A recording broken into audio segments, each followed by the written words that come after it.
nak zong ni a tei lo boy Giêsu Christ lung pi chung in sa to mi phim bol tu chi nak a tei tu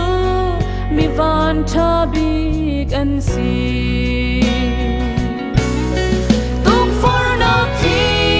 chani a shang nek sak de na tu kan tong le zum na kin a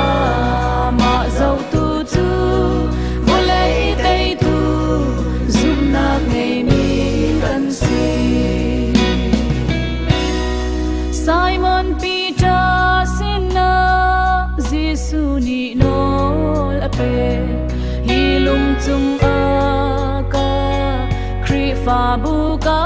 bun lai chi nak zong ni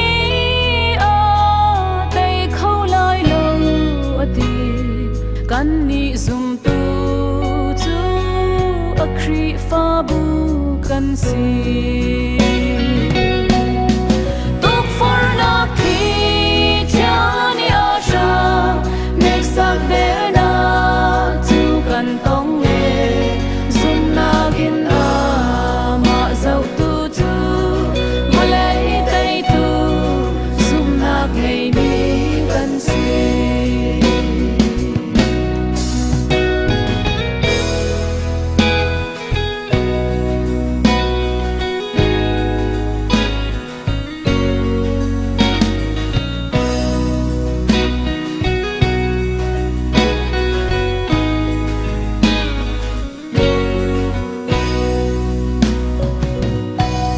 Simon Peter sinna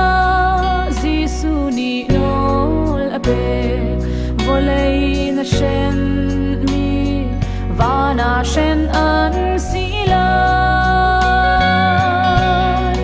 volei na on mi va na on an si lai a on chia mi